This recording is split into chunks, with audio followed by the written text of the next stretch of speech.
اسلام میں جہاد کا مطلب بتائیے کہ وہ لوگ غلط فہمی بیٹھا رہے ہیں کہ جہاد کا مطلب ہوتا ہے لڑنا، کسی کو مارنا. ان سب چیزوں پہ آپ بتائیے کہ جہاد اسلام میں کیا ہے؟ جہاد کے معنی ہے اصل میں کوشش کرنا، اور جہاد کے لیے کوشش کرنا، اور کس چیز کے لیے کوشش کرنا؟ جو اسلام میں جہاد کہا جاتا ہے ظلم کے خلاف کوشش کرنے کو جہاد کہتے ہیں، یعنی دنیا سے ظلم مٹانے کے لیے اور امن و آشتی یعنی دنیا کے اندر امن پیدا کرنے کے لیے جو کوشش کی جائے اس کا نام جہاد ہے. اب امن میں یہ ساری کی ساری چیزیں ہیں کہ آدمی دوسروں کو پریشان نہ کرے، دوسروں کا حق نہ مارے، دوسروں کے ساتھ زیادتی نہ کرے، دوسروں کے ساتھ جھوٹ اور دغا بازی نہ کرے.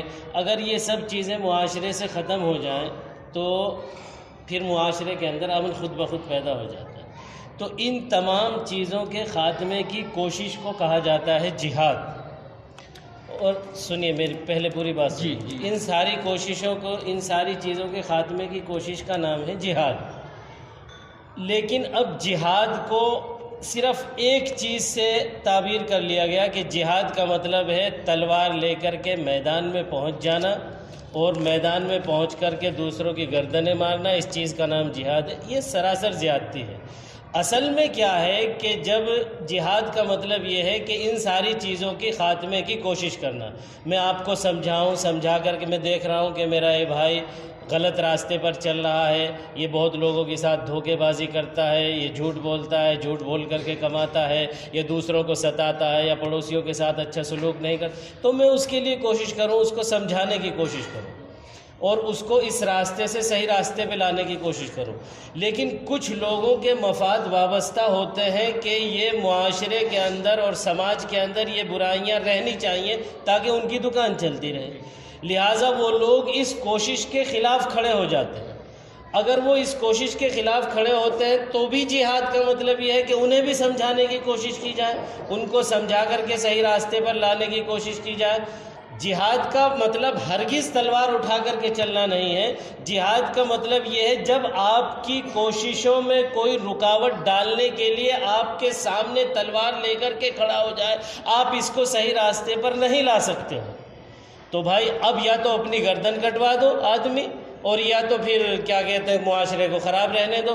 تو اب آدمی اس کے دفاع کے لیے جب آدمی اس کے دفاع کے لیے کہ ہم جو معاشرے کے سماج کے سدھار کے لیے جو کوشش کر رہے ہیں، اور اس کوشش کا پہلا قدم تلوار نہیں ہے، اس کوشش کا پہلا قدم سمجھانا ہے، اس کوشش کا پہلا قدم دوسروں کے ساتھ دباؤ ڈالنا ہے، دوسروں جماعتی طور پر انفرادی طور پر سمجھانے کی کوشش کرنا ہے. اگر اس کے باوجود بھی وہ ان کی سمجھ میں نہیں آ رہا ہے تو بھی ان کو اپنے حال پر چھوڑ دینا ہے، ہمیں اپنے حال پر رہ جانا ہے. ہمارا کام یہ نہیں ہے کہ ہم تلوار سے لے کر کے کہیں کہ نہیں تو اپنے پڑوسی کو نہیں ستا سکتا. یہ کسی کو ذمہ داری اللہ تبارک و تعالیٰ نے نہیں دی ہے، نہ شریعت اسلام نے دی ہے. بلکہ جب کچھ لوگ ایسے پیدا ہو جائیں تو اسے کیوں سمجھا رہا ہے، تو کیوں اسے ظلم سے روک رہا ہے، اس کو ظلم کرنے دے. تو پھر ایک آدمی ایسا، اگر کچھ لوگ ایسے ہمارے خلاف تلوار لے کر کے آ جائیں تو بھائی پھر یہ ہے کہ پھر چونکہ وہ ہمارا خاتمہ چاہتے ہیں لہٰذا ہمیں ان کو روکنے کے لیے تلوار اٹھانی پڑے گی. یہ بالکل آخری قدم ہے، یہ بالکل آخری قدم. لیکن کچھ لوگوں نے جہادی نام رکھ کر کے کوئی کچھ نقصان پہنچا دیا، کہیں کوئی نقصان پہنچا دیا، کوئی چھوٹا نقصان پہنچا دیا، کوئی بڑا نقصان پہنچا دیا، اور اس کا نام جہاد رکھ لیا گیا. شریعت میں یہ جہاد نہیں. سر ایک سوال لیں گے آپ سے اسی موضوع پہ جڑے ہوئے کہ میرے پاس ایک فالوور کا میسج آیا تھا کہ میں نے اس کو رپلائی، اس نے پوچھا تھا کہ سارے مسلمان جہادی ہوتے ہیں، ٹھیک ہے بات، لیکن وہ اس کو جہاد کو نا آتنکواد سے جوڑ دیا امام صاحب کہ سارے مسلمان آتنکوادی تو نہیں ہوتے، لیکن سارے آتنکوادی مسلمان ہی کیوں ہوتے ہیں؟ دیکھیے میں اسی طرف آ رہا تھا. یہ ایک بالکل عام سا سوال کر دیا کہ سارے آتنکوادی مسلمان ہی کیوں ہوتے ہیں. لیکن اگر دیکھا جائے تو اویسی صاحب نے بڑے اچھے اس کے جواب دے رکھے ہیں کہ اور انہوں نے مثالیں دے کر کے سمجھایا کہ اندرا گاندھی کا قاتل کون ہے اور راجیو گاندھی کا قاتل کون ہے اور کیا کہتے ہیں مہاتما گاندھی کو کس نے مہاتما مارا؟ گاندھی کا قاتل ناتھورام کون گوڈسے نے۔ ہے، ان سب لوگوں کو پھر کیوں آپ کچھ نام نہیں دیتے اور ان کی قوم کو کچھ نام؟ یہ دیکھیے اگر کسی نے کہیں چھوٹا سا کوئی مسئلہ کر دیا تو اچھا، پھر ایک دوسری بات یہ ہے کہ پروپیگنڈے کی طاقت بہت بڑی طاقت ہوتی ہے۔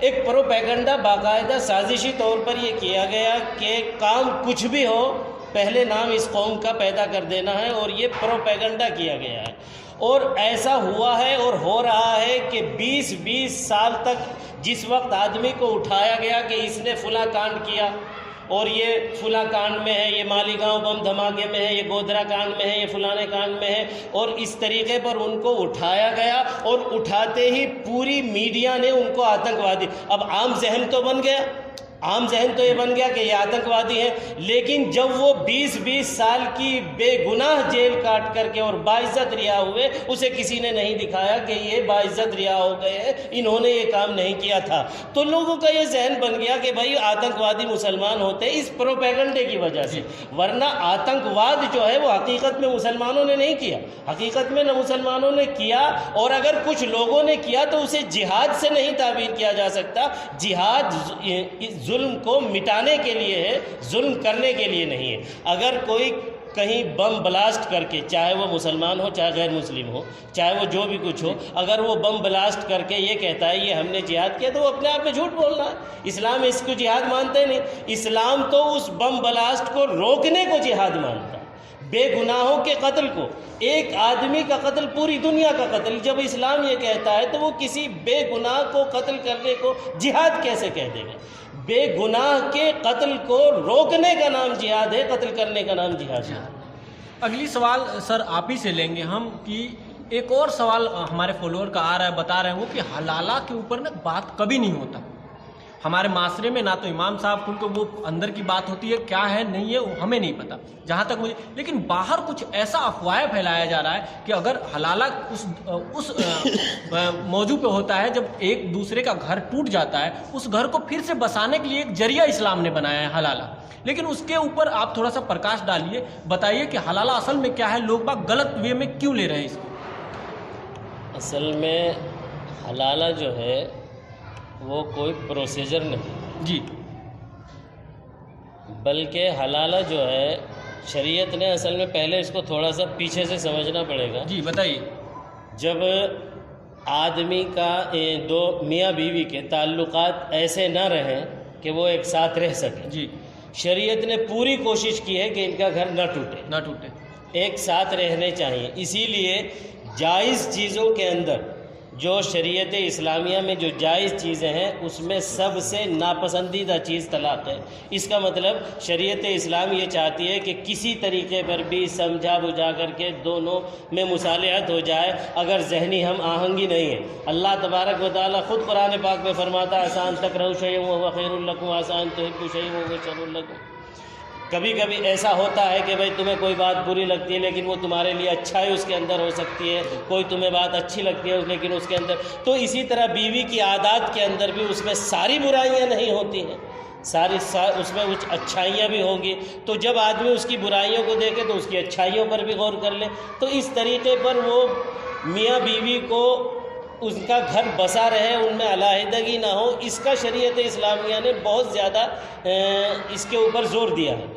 لیکن اگر بالکل ذہنی ہم آہنگی نہیں ہے اور ایک دوسرے کے ساتھ وہ نہیں رہ سکتے ہیں اور ان کی زندگی جہنم بن رہی ہے، تو پھر شریعت نے ایک پروسیجر بتایا کہ اچھا اب تم اگر علیحدہ ہونا چاہتے ہو تو ہو جاؤ، اور اس کا طریقہ یہ ہے کہ شوہر بیوی کو ایک طلاق دے، جی، ایک طلاق دے کر کے وہ الگ ہو جائے۔ اب اگر اس نے ایک طلاق دے دی تو اور دونوں کے دونوں الگ ہو گئے، لیکن الگ ہونے کے بعد اب تک جو تلخیاں تھی، جو کڑواہٹیں تھیں ذہن میں، الگ ہوتے ہی سمجھ میں آ گیا او ہو یہ تو ہم سے بہت بڑی بھول ہو گئی، تو شریعت نے پھر یہ کہا کہ پھر دونوں ایک ہو جاؤ نکاح کر کے۔ ٹھیک۔ تو طلاق کا جو طریقہ شریعت نے بتلایا، اصل میں وہ طریقہ یہ ہے کہ ایک طلاق دے دو اور چھوڑ دو اس کو۔ اب ایک طلاق دینے کے بعد اگر وہ 3 مہینے کے اندر 3 مہینے کے اندر اندر دونوں ایک ساتھ ہونا چاہیں تو بغیر کسی نکاح کے، بغیر کسی اس کے ایک ساتھ ہو سکتے ہیں. بھائی میں اپنی طلاق واپس لیتا ہوں، اس نے یہ کہہ دیا اور بات ختم ہو گئی، اور پھر وہ دونوں میاں بیوی کی طرح رہ سکتے ہیں. تو اور اگر 3 مہینے گزر گئے تب بھی دونوں نکاح کر لیں آپس میں، کوئی مسئلہ نہیں ہے، کوئی کسی حلالے ولالے کی ضرورت نہیں. تو شریعت نے ایک بہت آسان طریقہ بتلایا. لیکن اب تم نے نکاح، پچھتاوا ہوا، پھر نکاح کر لیا اور پھر تلخیاں پیدا ہوئی، تو پھر شریعت نے کہا ایک طلاق اور دے دو، ایک طلاق اور دے دو. اب لیکن وہ طلاق یوں ہی نہیں کہ چلو بھائی ایک بکسے میں سے نکالا، ایک سامان ہمارے پاس رکھا ہے، چلو آج دے دیا. یعنی پچھلے تلخ تجربات بھی تمہارے سامنے ہیں، پچھلی بار تم جب ٹوٹے تھے وہ حالات بھی تمہارے سامنے ہیں، وہ سب حالات تمہارے سامنے آ چکے ہیں. لہٰذا اگر اس کے باوجود اب تمہیں ایسا لگ رہا ہے کہ ہم نہیں رہ سکتے تو دے دو طلاق کو. لیکن پھر بھی شریعت نے پھر یہ کہا کہ اگر اب بھی تمہاری سمجھ میں آ جائے اور تب بھی کسی حلالے ولالے کی کوئی ضرورت نہیں ہے اور کسی کو کوئی مسئلہ نہیں ہے، بلکہ اپنا پھر تم نکاح کر لو آپس میں.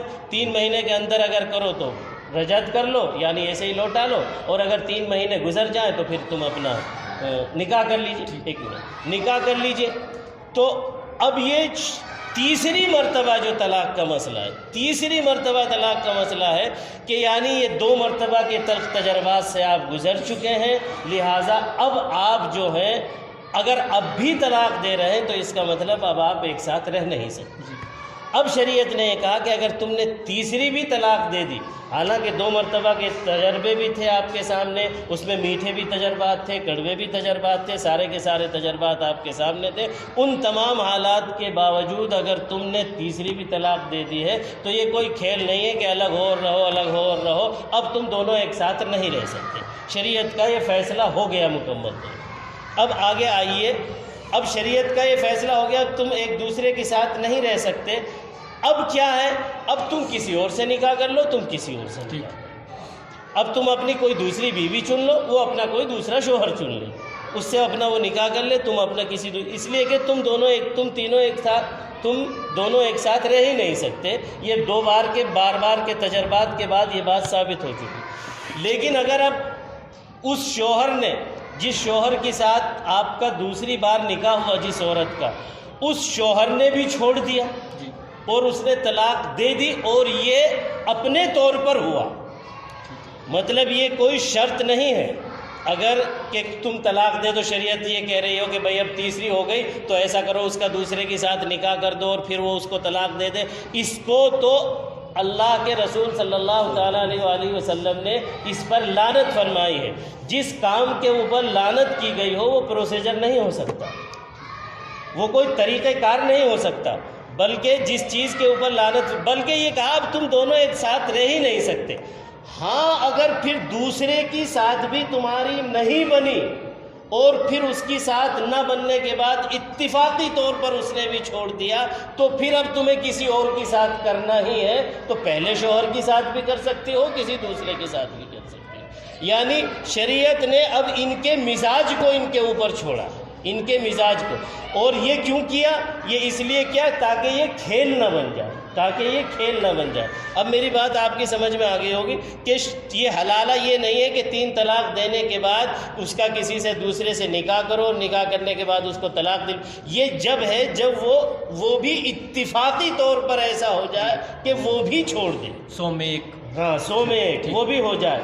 اگر ایسا ہو جائے تو پھر اب اس کی ساتھ بھی نہیں بن رہی ہے تو اب اس کو کسی نہ کسی کے ساتھ رہنا، تو چاہے کسی تیسرے کے ساتھ کر لے چاہے پہلے کے ساتھ کر لے. تو اس کو یہ آزادی دے دی گئی ہے عورت کو. ایسا نہیں ہے کہ اس کو اس گھر میں لانے کے لیے. رہی بات گھر بسانے کی، تو گھر بسانے کے شریعت نے 3 موقع دیے تھے.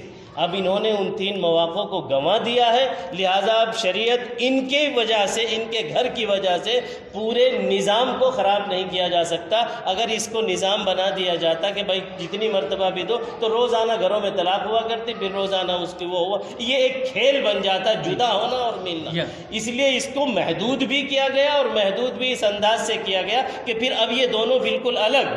لیکن اگر دوسرے سے بھی نہیں بنی بات تو پھر اب یہ کسی نہ کسی کے ساتھ رہنا ہے، تو چاہے تیسرے کے ساتھ رہ لے چاہے پہلے کے ساتھ. ٹھیک ہے سر، تھوڑا سا ایک سوال ان سے لیتا ہوں، اس کے بعد پھر آپ کے پاس آتا ہوں تھوڑی دیر کے لیے.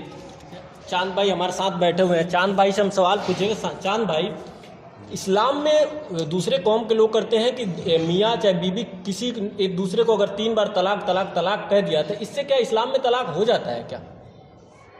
نہیں، ابھی جو طلاق کی جو ڈیفینیشن ہے پوری وہ ابھی آپ کو امام صاحب نے بتایا اس کہ کس کنڈیشن میں ہوتی ہے جی، اور یہ ہم سے بہتر جانتے ہیں اور بہتر ہی انہوں نے جواب دیا آپ کو جو بتایا ہے. جی. بس وہی کنڈیشن ہے طلاق کی، اسی طریقے سے طلاق ہوتی ہے، ایک بار میں طلاق نہیں ہوتی ہے. لیکن لوگ باگ یہ کہتے ہیں نا کہ مسلمان جو ہوتے ہیں وہ 2 3 4 4 شادیاں کر لیتے ہیں اور 3 بار طلاق بول دینے سے ان کی طلاق ہو جاتی ہے. کیا یہ صحیح ہے؟ کیا اسلام میں ہے ایسا؟ نہیں، ان کے کہنے سے کیا ہوتا ہے، وہ تو لے جانے کیا کیا کہہ رہے ہیں. وہ بات سوال ہے کہ 2 3 4 شادیوں کا، تو 4 شادی کا جو ہے نا ہمارے وہاں حکم ہے 4 شادی کرنے کا. 4 شادی کرنے کی ضرورت پڑتی ہے تو ایک کی بجائے 2 شادی کرتے ہیں، 2 کی بجائے 3 شادی کرتے ہیں، پھر 4 شادی بھی کرتے ہیں. اس میں کوئی اعتراض تھوڑی ہے شادی کرنے میں. چاند بھائی، ایک سب سے اہم مدعا جس کے لیے میں امام صاحب کے پاس بھی آیا اور آپ چاروں سے میں بات کروں گا اس مدعے پہ، اسلام میں دہیج کا کیا مطلب ہے؟ نہیں، یہ دہیج کا تو مسئلہ ایسا ہے کہ آپ دہیج کی بات کر رہے ہو، یہ لڑکی والے کے اوپر ایک بہت بڑا بوجھ ہے اور ایک گندی لعنت ہے، ایک طریقے سے گندی گالی ہے ایک جو ہے دہیج مانگنا. اگر دہیج مانگتے ہیں، دہیج کا ہم سوال کوئی کھڑا کرتے ہیں گاڑی کی شکل میں یا فریج کی شکل میں یا اور بھی کوئی کیش کی شکل میں، تو ایک بہت بڑی لعنت ہے ہمارے اوپر کہ ہم لڑکی والے سے یہ مانگیں. اور دہیج جو نا ایک لڑکی والے گھر میں ہم نے تو یہاں تک سنا ہے، جیسے آپ بیٹھے ہوئے امام صاحب برابر میں بتاتے رہتے ہیں کہ لڑکی والے کے وہاں جا کے جب بارات لے کے جاتے ہیں وہاں کا کھانا بھی جائز نہیں ہے. جی. تو جب ہمارے لیے کھانا ہی جائز نہیں رکھا اسلام میں، تو ہم اس کو جو نا سامان مانگیں یا کوئی دہیج مانگیں یا کیش مانگیں یا گاڑی مانگیں، وہ تو سوال ہی نہیں پیدا ہوتا ہے. چاند بھائی، میں آپ کو ایک ڈاٹا بتا رہا ہوں، 2014 سے لے کر یہ 22 جو چل رہا ہے نا، 22 کا دسمبر ہو گیا، آج 20 تاریخ، اب تک کا ڈاٹا 2014 کے بعد 40,000 مسلم ہماری بہن بیٹیوں نے دوسرے قوم کے لڑکے سے نکاح کر لیا. اس کا سب سے بڑا کارن ہے دہیج. اور اس پہ ہمارے مسجد کے امام صاحب میں نے سب سے بات چیت کی ہے. اس کے بعد میں اس نتیجے پہ پہنچا ہوں کہ ایک ہی لاسٹ اب آپشن بچا ہے کہ ہمارے جو بھی کر سکتے ہیں ہمارے امام صاحب کریں گے. جس کی شادی میں یہ پتہ چل جائے کہ آپ نے دہیج لیا یا آپ نے اپنے شادی میں ڈی جے بجوائے چاہے کچھ کرا تو ہم آپ کے نکاح کو نہیں پڑھائیں گے. اگر کسی اور مولوی کہیں اور سے کوئی مولوی آ کے پڑھاتا ہے تو اس پہ ہم قانونی کارروائی کریں گے، سخت ٹھوس قدم اٹھائیں گے ہم اس پہ. ہاں، اس طرح قدم اٹھانا چاہیے عالموں کو. اگر اس طرح کوئی قدم اٹھاتے ہیں اگر مولوی لوگ کہ ہم نکاح جبھی پڑھائیں گے جب اس کی اسی بارات میں ڈی جے نہیں بجے گا یا اس کے وہاں ڈانس نہیں ہوگا یا اس طرح کا دہیج کا مسئلہ نہیں ہوگا تو اس کا نکاح پڑھائیں گے، نہیں تو نہیں پڑھائیں گے. اور اس سے پہلے کہتے ہیں کہ یہ ڈی جے ویجے سے پہلے تو ان کو اس بات کا اعلان کرنا چاہیے کہ جو لڑکا نماز نہیں پڑھے گا وہ بے نمازی کا نکاح نہیں پڑھائیں گے. سب سے بڑی بات تو یہ کہ بے نمازی کا نکاح مت پڑھاؤ آپ. تو ڈی جے تو جب وہ نمازی بن جائے گا، نماز پڑھے گا، دین پہ چلے گا تو ڈی جے اپنے آپ نہیں بجائے گا. وہ ڈی جے کا سوال ہی نہیں پیدا ہوتا. پھر نہ ڈی جے آئے گا، نہ اس پہ پھر جو ہے دہیج آئے گا، نہ اس پہ طلاق آئے گی. اگر دین سے جڑ جائے گا تو ساری باتیں اپنے آپ آٹومیٹک ختم ہو جائیں گی. جی، یہی سوال ہم امام صاحب سے بہتر جاننے کی کوشش کرتے ہیں، ان سے یہ بات ہم پوچھیں گے تو زیادہ بہتر ہوگا. چاند بھائی جی، پھر سے آتے ہیں سر آپ کے پاس اسی موضوع پہ.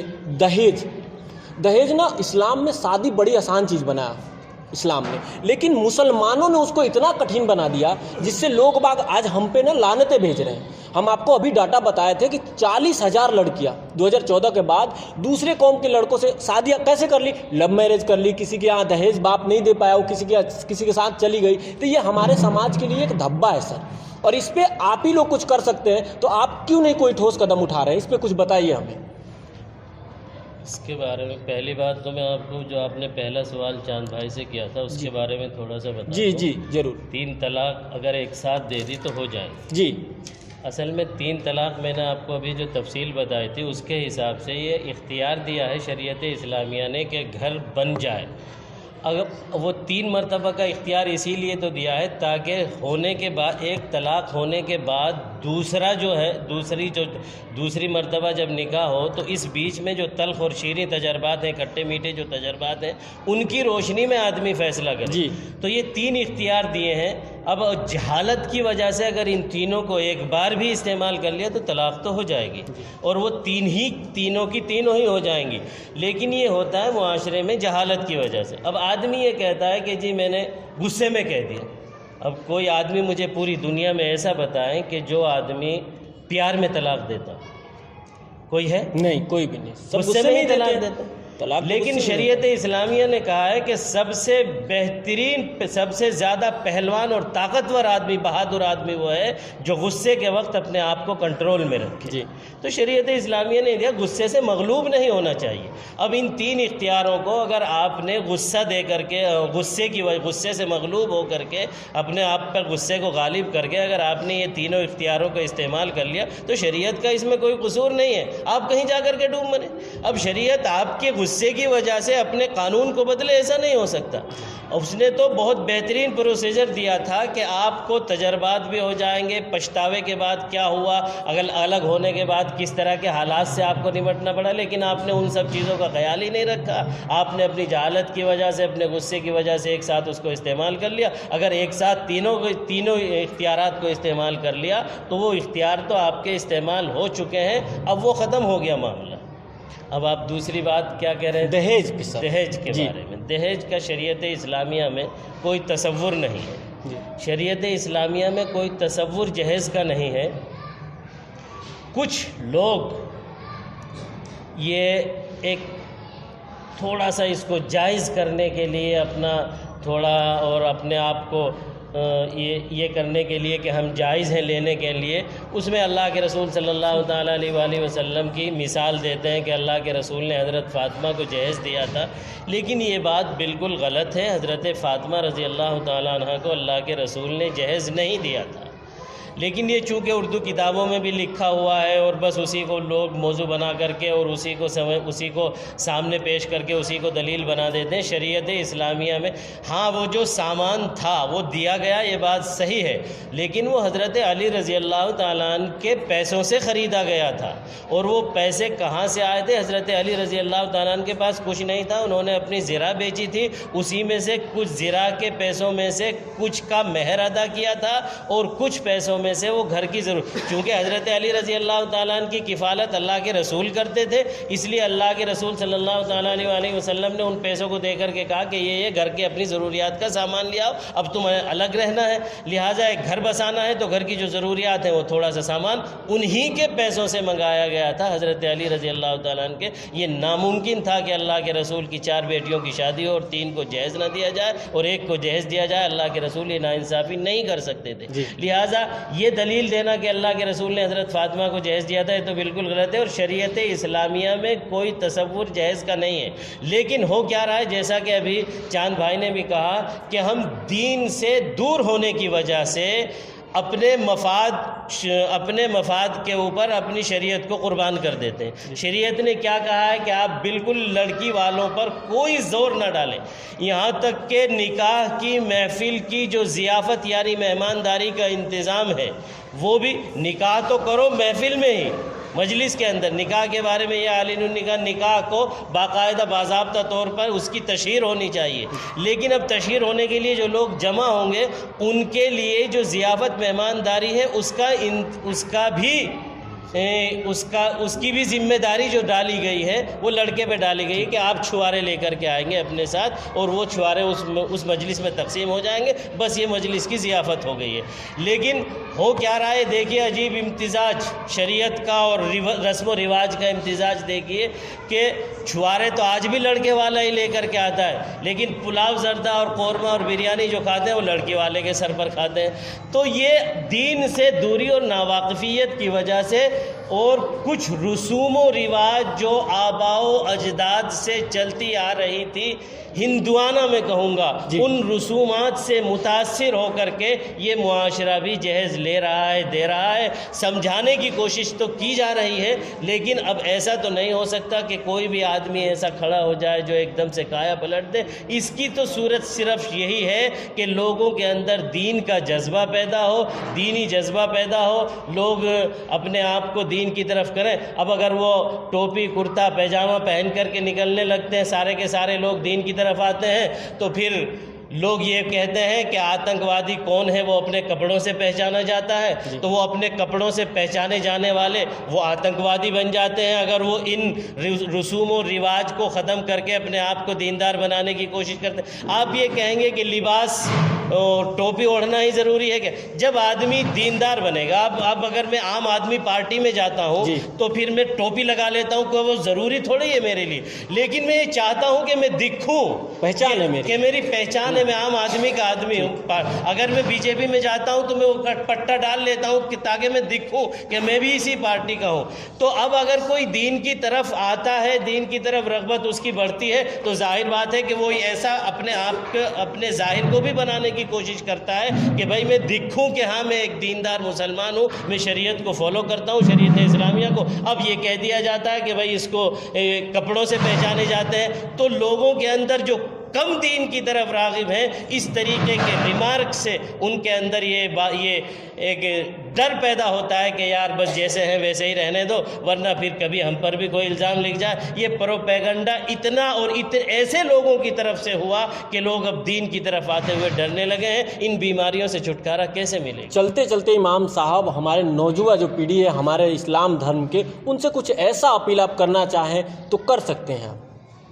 بس میں یہی اپیل کرنا چاہوں گا کہ دیکھیے، آپ جس ملک میں، جس سماج میں رہتے ہیں، اس سماج کی بہترائی کے لیے اور اس ملک کی بہترائی کے لیے جو کوشش کر سکتے ہیں وہ کوشش آپ کو کرنی چاہیے۔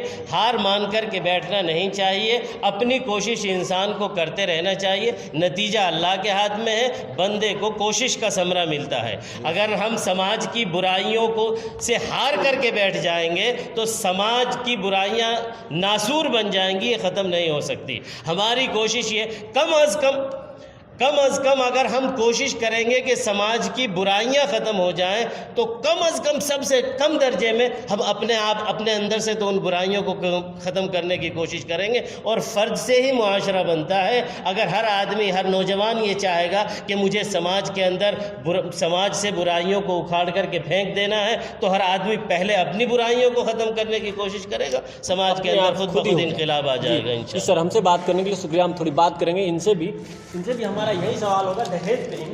سر، کیا لگتا ہے آپ کو کہ دہیج کا جو یہ پرتھا چل رہا ہے، جیسے کہ امام صاحب نے بتایا کہ ضروری نہیں ہے، وہ ایک موضوع بناتے ہیں کہ ان کے شادی میں ملا تھا تو ہمیں بھی چاہیے، ہندوانہ رسم ہے ہمارے لیے، تو کیا لگتا ہے اس کو ایسے ہی چھوڑ دیا جائے؟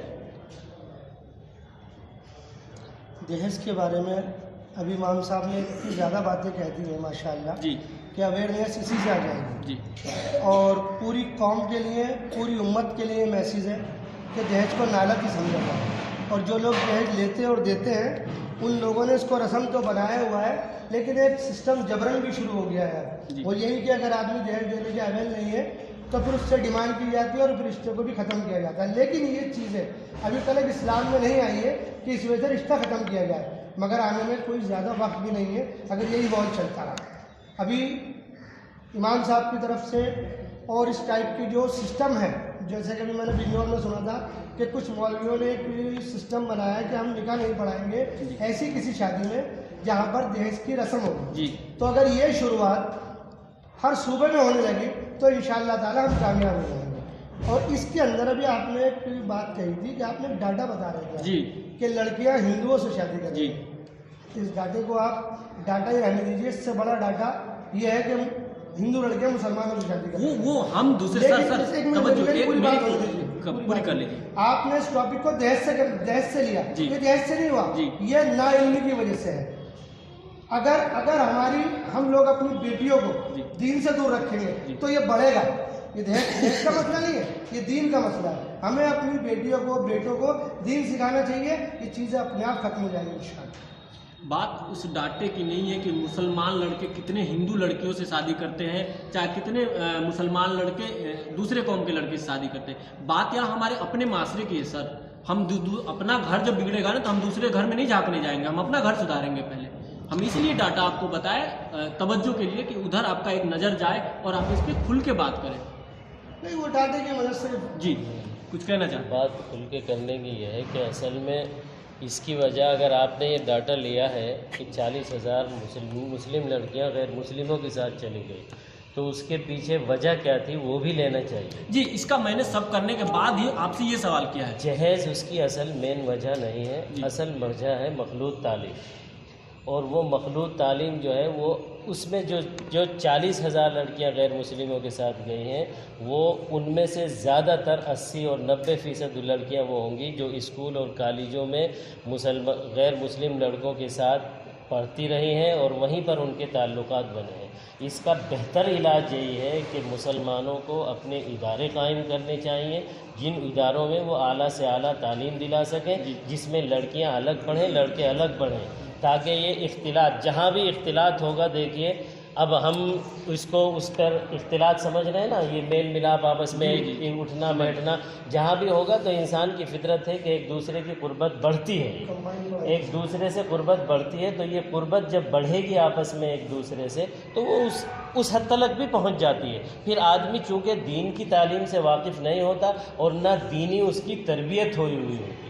اگر دینی تربیت بھی ہو تو بھی تعلق تو ہو سکتا ہے، لیکن تعلق اس حد تک نہیں جا سکتا کہ آدمی دین کو خیر بات کہتے اگر اس کی دینی تربیت ہوئی. اور وہ دینی تربیت اس لیے نہیں ہو پاتی ہے کہ بچہ شروع سے ہی اس مخلوط تعلیم میں چلا جاتا ہے، والدین کی کوئی توجہ اس کی طرف نہیں رہتی ہے. اگر ایسے ادارے قائم کیے جائیں کہ جن کے اندر تعلیم اور تربیت دونوں کا انتظام ہو تو پھر انشاءاللہ یہ ساری کی ساری چیزیں. سر ایک سوال لیتے ہیں.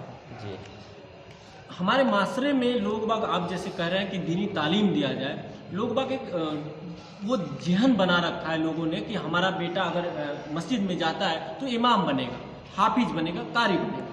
لیکن لوگ باگ یہ ذہن میں کیوں نہیں بٹھاتے کہ ہمارا بیٹا دینی تعلیم بھی لے گا، اس کے ساتھ ساتھ دنیاوی تعلیم. اگر ایک حافظ ایک جج کی کرسی پہ بیٹھا ہوگا تو انصاف کا عالم کیا ہوگا؟